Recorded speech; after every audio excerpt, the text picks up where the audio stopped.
40 दिन पर पुनरुत्थान पर 40 दिन पर प्रभु जीशु ख्रीस्ट पिता निकट को आरोहण कले। प्रभुकर पवित्र नाम गौरव हो।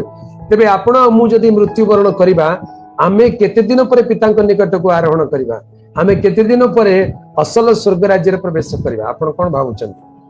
एक कथा आमे बुझिबा दरकार, जानिबा दरकार। यस, के कहि पारिबे आमे केबे पिता निकट को आरोहण करवा? द्वितीय आगमन पर।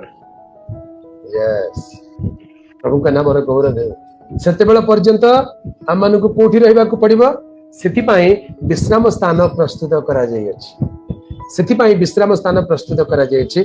आ सेई विश्राम स्थान नाम होछि पारादीस। प्रभुकर आगमन पर्यंत ख्रीष्टଙ୍କ ठारे थाई जो माने मृत होई अछंती से मानकर आत्मा गोटे विश्राम स्थान रे रहिबा दरकार। आ सेई विश्राम स्थान रो नाम होछि पारादीस। प्रभु का नाम गौरव हो। आमनक पई प्रभु गोटे पारादीस प्रस्तुत करि अछंती। से पारादीस रे यस ओके पारादीस रे आमे माने प्रभु को आगमन पर्यंत विश्राम करिबा। प्रभु को नाम गौरव हो। तेबे पारादीस बोली कहले पारादीस रे तीनोटी स्वर्ग विषय लिखा जाए। पारादीस बोली कहले ताकू तीनोटी भिन्न भिन्न स्वर्ग बोली कहा जाए। गोटे होची प्रथम स्वर्ग, आ गोटे होची द्वितीय स्वर्ग, आ गोटे होची तृतीय स्वर्ग। एटा सुनिबा को हुए तो जदि के प्रथम थर सुनुचंती आपण को टिके सुनिबा को अडुआ अडुआ लागुथिबो। प्रथम स्वर्ग, द्वितीय स्वर्ग, तृतीय स्वर्ग बोली कहले कोन? केतोटी स्वर्ग अछि? स्वर्ग विषय पवित्र शास्त्र बाइबल अनेक कथा लिखा जाए। तेबे तृतीय स्वर्ग बोली कहले द्वितीय करंथिय आमे माने 12 पर्व रे देखिबा को पाइबा। से स्थान रे तृतीय स्वर्ग पर्यंत नीत हेबा विषय लिखा जाए। मु एपरि जने व्यक्ति विषय जाने जे 14 वर्ष पूर्वे तृतीय स्वर्ग पर्यंत नीत हेले। पढ़िबा 12 पर्व 2 पद। मो ख्रीष्टान द्वितीय करंथिय 12 पर्व 2। 14 वर्ष पूर्वे तृतीय स्वर्ग पर्यंत नीत हेला। से शरीर रे थिला कि शरीर बाहर थिला मु जाने नाही, ईश्वर जानंती। आमेन। 14 वर्ष पूर्वे जने लोक पारादीस को नीत हेला। से लेखा अछि से तृतीय स्वर्ग पर्यंत नीत हेला। आउ बाकी परवर्ती पदर पढ़िबा से पारादीस पर्यंत नीत हेला। तृतीय स्वर्ग बोली कहले पारादीस बोली बुझाए।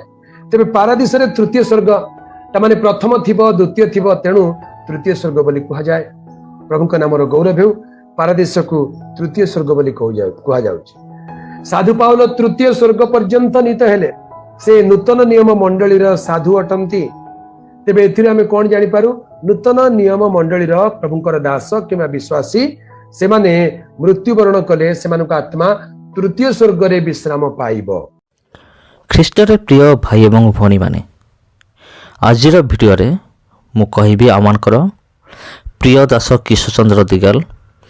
आपण मान निहाती जानी जाइथिबे कारण तांको विषय अनेक भिडियो भाइराल हो सारानी तांकर मृत्यु विषय। आउ एपटे जने परमेश्वर दास आज आम गहणार नहांती। हुए तो आमको दुख लागू अच्छे, किंतु परमेश्वर निहाती तांको नेकी पारदीस रखिथिबे निश्चिंत भाव में। आउ जतबे आमे माने मध्य जगत विदाय हेबा, आमे माने मध्य से पारदीस को नीत हवा। आ निजर मृत्यु पूर्वरु से मृत्यु विषय ही वाक्य प्रचार करथिले। आ से तांकर वाक्य माध्यम कहिथिले जे मरण एमिति गोटे विषय जे केते बेले केउ माध्यम आसीबो ता केही मते जाने नाही। आ मरण एमिति गोटे विषय केते बेले केउ माध्यम आसीबो ता केही मते जाने नाही, केवल परमेश्वर जानନ୍ତି। हुए तो आज आमे माने भलरे असु, भलरे खाउछु, पिउछु, बुलाबुली करूछु। आमे भाबु थाई पारू कि आमे भलरे असु, मो बहुत भलरे अछि, किंतु केतबेले मृत्यु आसीबो, सेई क्षण आसीबो कि 5 मिनिट पर आसीबो कि गोटे दिन पर आसीबो एटा केही जाने नाही। सेतिमे ता पूर्वरु सुजोगर सद्व्यवहार करिया दरकार। परमेश्वर दास कहउथले मृत्यु विषय रे। आउ गोटे भिडियो रे से कहउथले तांकर एपरी जूम मीटिंग मध्य हुए, जूम माध्यम प्रचार करती, यूट्यूब रे प्रचार करती।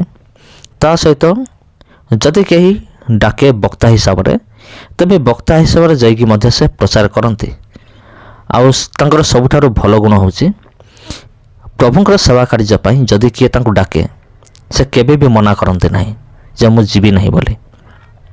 ସେ ପ୍ରଭୁଙ୍କର ସେବା କାର୍ଯ୍ୟ ନିମନ୍ତେ ସବୁବେଳେ ସେ ଆଗରେ ଥାନ୍ତି। ସବୁବେଳେ ମୁଁ କହୁଛି କାହା ବିଷୟରେ, ଆମର ଆଚାର୍ଯ୍ୟ କିଶୋର ଚନ୍ଦ୍ର ଦିଗାଲ ଯିଏକି ଆମ ଗହଣରେ ନାହାନ୍ତି, ତାହାଙ୍କର ବିଷୟରେ ମୁଁ କହୁଅଛି। ତେଣୁ ତାଙ୍କର ବାକ୍ୟ ଗୁଡ଼ିକ ମଧ୍ୟ ମନେ ପଡ଼େ, ମାନେ ବହୁତ ହୃଦୟସ୍ପର୍ଶୀ ତାଙ୍କର ବାକ୍ୟ ଗୁଡ଼ିକ।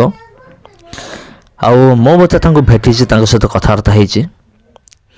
ଆଉ ମୁଁ ମଧ୍ୟ ହଠାତ୍ ଖବର ପାଇଲି ଯେ ସେ ଏ ଦୁନିଆରେ ନାହାନ୍ତି, ଆଉ ସେ ଆମ ଗହଣରେ ସେ ନାହାନ୍ତି।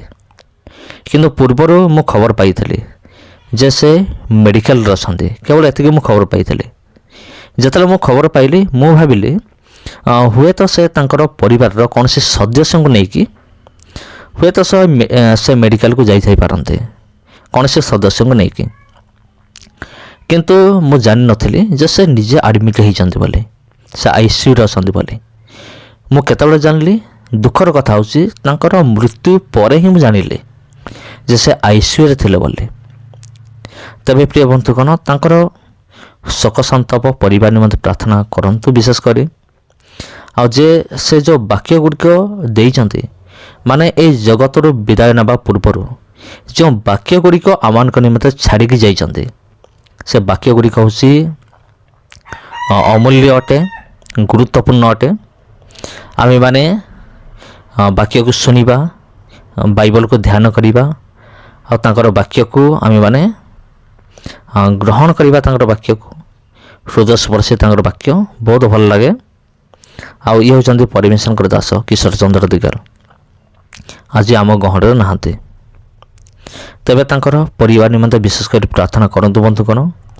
କାରଣ ମୁଁ ଜାଣେ ବନ୍ଧୁଗଣ, ଆପଣମାନେ ବି ଜାଣିଥିବେ, ଯେତେବେଳେ ଗୋଟିଏ ପରିବାରରେ ଜଣେ ସଦସ୍ୟଙ୍କର ମୃତ୍ୟୁ ହୁଏ, ସେ ପରିବାର କେଉଁଭଳି ମାନସିକ ପରିସ୍ଥିତି ଦେଇ ଗତି କରେ, ଏଇଟା ଆପଣମାନେ ମୋ ଠାରୁ ବି ଭଲ ଭାବରେ ଜାଣିଥିବେ। ଆଉ ସେଥି ନିମନ୍ତେ ପ୍ରାର୍ଥନା କରନ୍ତୁ। ବର୍ତ୍ତମାନ ତାଙ୍କ ପରିବାର ଯେଉଁ ଦୁଃଖରେ ଭାଙ୍ଗି ପଡ଼ିଥିବେ, ନିଶ୍ଚୟ ପ୍ରାର୍ଥନା କରନ୍ତୁ। ଆଉ ପରମେଶ୍ୱର ତାଙ୍କ ପରିବାରକୁ ସାନ୍ତ୍ୱନା ଦିଅନ୍ତୁ।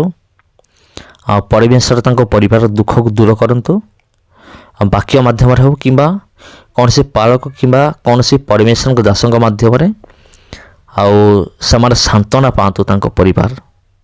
ଆଉ ସେ ପ୍ରଭୁଙ୍କ କୋଳକୁ ଯାଇଛନ୍ତି। ହୁଏତ ଆସନ୍ତାକାଲି ଆମର ବି ପାଳି ପଡ଼ିପାରେ, ଏଇଟା କେହି ମଧ୍ୟ କହିପାରିବେ ନାହିଁ। ଆଉ ତାଙ୍କର କହିବା ଅନୁସାରେ ମୃତ୍ୟୁ କେତେବେଳେ ଆସିବ, କାହା ଜୀବନରେ କେତେବେଳେ ମୃତ୍ୟୁ ଆସିବ କେହି ଜାଣେ ନାହିଁ, କେବଳ ପରମେଶ୍ୱର ହିଁ ଜାଣନ୍ତି। ତେଣୁ ସମସ୍ତଙ୍କୁ ଖ୍ରୀଷ୍ଟ ପ୍ରିୟ ମୋର ଆନ୍ତରିକ ନମସ୍କାର। ଆଉ ପ୍ରାର୍ଥନା କରନ୍ତୁ ବିଶେଷ କରି। ସମସ୍ତଙ୍କୁ ନମସ୍କାର। ଗଡ୍ ବ୍ଲେସ୍ ୟୁ।